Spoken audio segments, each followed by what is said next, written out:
गुरुदेव महाभारत के किस्से कहानियों को पढ़ने के लिए मैंने एक विशेष पुस्तक खरीदी थी। उसमें मैंने काफ़ी सारे पात्रों के बारे में पढ़ा है, लेकिन गुरुजी मेरे मन में अब ये जिज्ञासा उत्पन्न हुई है जिसे सिर्फ शायद आप ही शांत कर सकते हैं।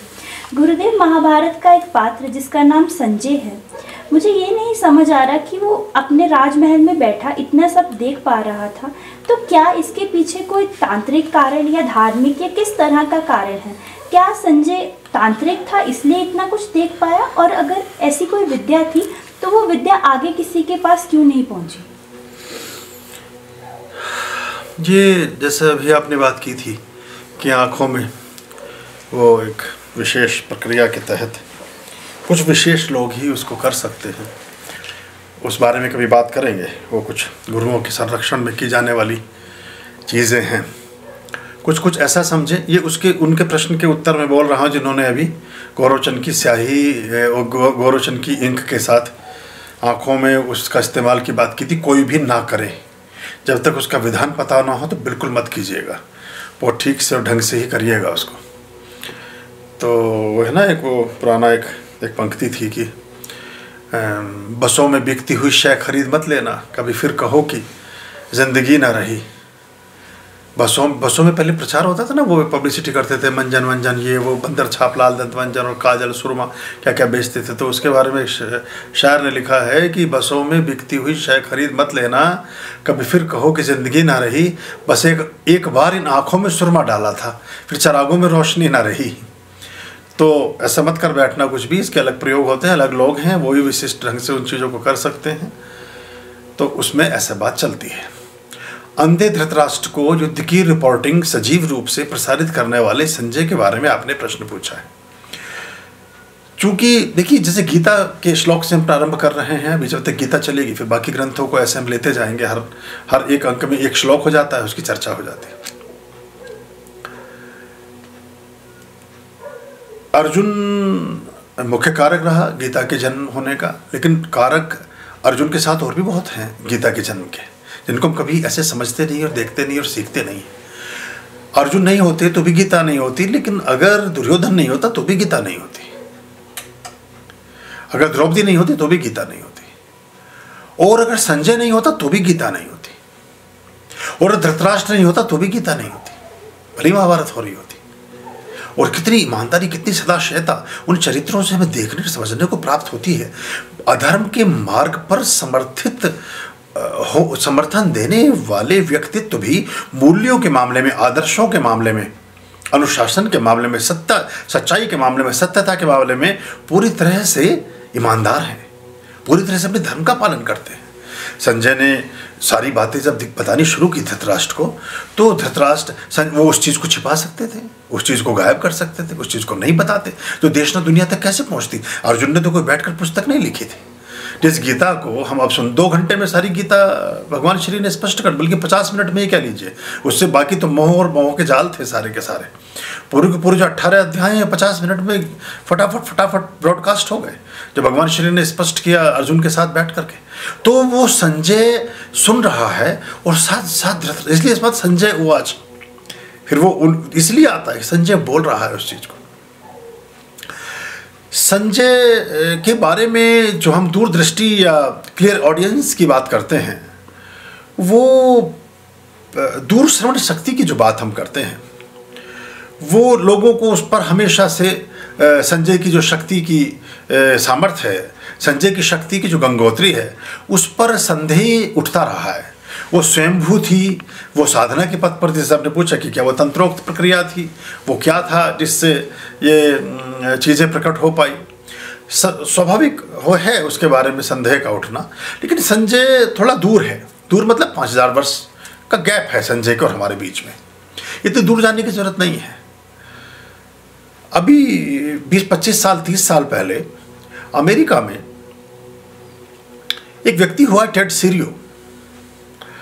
टेड सीरियो के संबंध में कुछ फैक्ट हैं जो कि हर व्यक्ति को समझने चाहिए। उससे आपको इस दृश्य श्रव्य शक्ति के बारे में एक अनुमान लगाना आसान होगा, उसके बारे में समझना आपके लिए आसान हो जाएगा। टेड सीरियो को एक विशेष रूप से एक ऐसी शक्ति प्राप्त थी, ऐसी विद्या प्राप्त थी कि, और वो कि 1000 मील दूर भी, और ये हमारे आपके समय की बात है, अभी भी वृद्धावस्था में होता, अगर होता नहीं, वो नहीं रहा, वो उसका एक अलग कारण है। तो टेड सीरियो 85-75 के बीच में अमेरिका में हुआ। आप अगर कोई क्रिकेट मैच चल रहा है, या फिल्म की सिनेमा की शूटिंग हो रही है, या किसी नेता की कोई रैली हो रही है, अगर उस समय कहीं पर भी जयप्रकाश नारायण की कोई रैली हो रही होती, या अटल बिहारी वाजपेयी किसी सभा को संबोधित कर रहे होते, या इंदिरा गांधी की कोई सभा स्पीच कहीं चल रही होती, तो टेड सीरियो अमेरिका में बैठ करके उसके बारे में पूरा विवरण दे सकता था। ना सिर्फ दे सकता था, वो संजय से एक कदम और आगे चला गया, उसकी वो कुछ पल के लिए ध्यानस्थ होता था और उसकी आंख में एक चित्र आ जाता था, और उस चित्र को कोई भी देख सकता था। सैकड़ों इंटरव्यू टेलीविज़न पर उस समय किए गए, CNN ने किया, बाकी लोगों ने किया। उस चित्र में आप ये तक देख सकते थे कि रैली में पहली पंक्ति में बैठे हुए आदमी की टी शर्ट का क्या रंग है, वो व्यक्ति कैसे रंग के बाल बनाए हुए है, किस तरह का उसका जीवन है, और वो न्यूयॉर्क में बैठा बैठा कहीं का भी कोई भी दृश्य आपको बता सकता था, हूबहू बता सकता था। उसके हज़ारों फोटो लिए गए हैं, और कितनी भी दूर हो चित्र या वो दृश्य या वो घटना, टेड सीरियो की आंख उसको पकड़ने में समर्थ थी। तो हम जो भी इस तरह की विशिष्ट शक्तियों से लैस लोग होते हैं, वो कोई सर्वज्ञ नहीं होते हैं, ये इसकी भूल मत कर बैठना। वो कोई आध्यात्मिक होंगे, इसकी भूल भी मत कर बैठना। वो कोई गुरु होंगे, इसकी भूल भी मत कर बैठना। ये कुछ इंसिडेंट्स हैं, कुछ पर्टिकुलर घटनाएं हैं जो जीवन में कभी कभी घटती हैं। अब आप कुछ समय पहले आप देखेंगे कि स्कैंडिनेविया में एक व्यक्ति, दुर्घटना हुई उसकी, और उसका सर जमीन पर जा लगा, सर में चोट लगी। जब वो होश में आया तो उसको बड़ी दिक्कत का सामना करना पड़ा। उसे ऐसा लगा जैसे उसके कान में कोई कुछ गा रहा है। वो बार बार शिकायत करे कि बंद करिए बंद करिए। वो तो पलट कर देखे तो कोई भी बैठा हुआ नहीं था।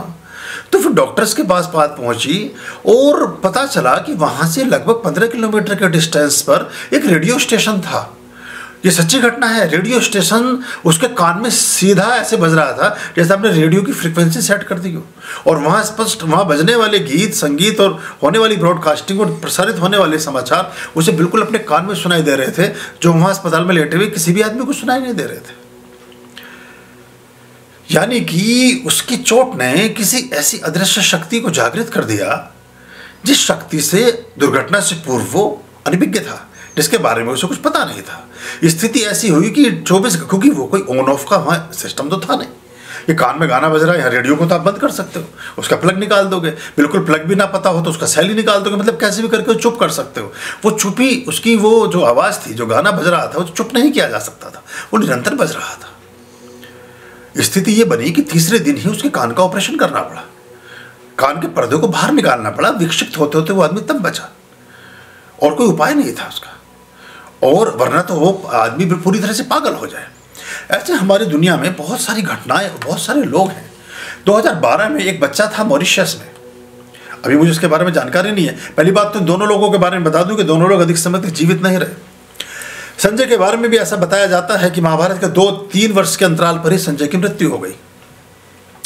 ये जो आकस्मिक उपलब्धियां हैं, ये अनायास होने वाले जो हमारे साथ कोई चमत्कार हैं या प्रकृति के साथ किसी तरह की लयबद्धता है, ये हमें अलग तरह की श्रेणी में करती है और बाकी चीज़ों पर इसके इफेक्ट आते हैं। ऐसे बहुत लोगों की घटनाएं हैं जिनके ऐसे चोट लगी या ऑपरेशंस खराब हो गए और उनके शरीर में, उनके जीवन में कुछ अलग तरह की शक्तियां विद्यमान हो गई। मैं मॉरिशस में एक बच्चा था 10-11-12 साल का, उसके बारे में बता रहा था आपको। वो ज़मीन की तरफ देखता था और आकाश में उड़ते, उसमें किंगफिशर के जहाज़ उड़ते थे। जहाज़ में उड़ते हुए उसने साफ बताया कि किंगफिशर का जहाज़ जा रहा है आकाश से। नीचे से खड़े होकर कुछ देखना असंभव था। और सिर्फ ना सिर्फ ये बताया, उसने बताया इसमें 3 और होस्टेस हैं, उन्होंने ये ड्रेस पहनी हुई है।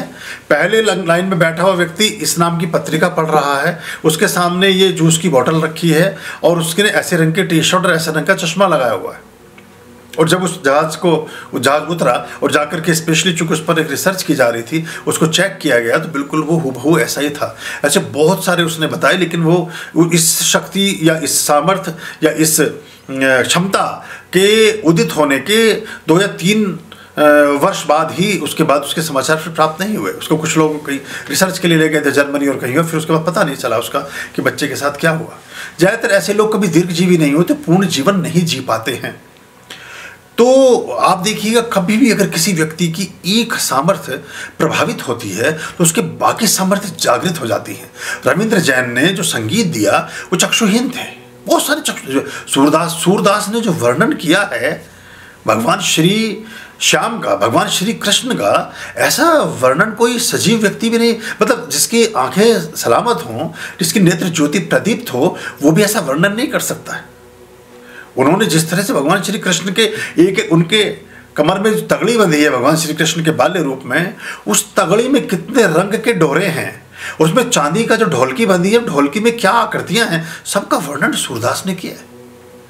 वो राधा के साथ जो भगवान श्री कृष्ण के भेंट वार्ताएं हैं और जो उनके साक्षात्कार हैं, उनका जितना अच्छा वर्णन उन्होंने किया है वो कोई ना कर सका।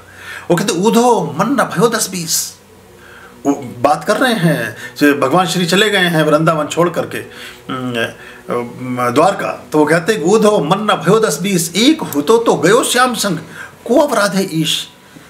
अब क्या भगवान की पूजा प्रार्थना करनी, एक ही मन था, वो तो भगवान श्री कृष्ण ले गए।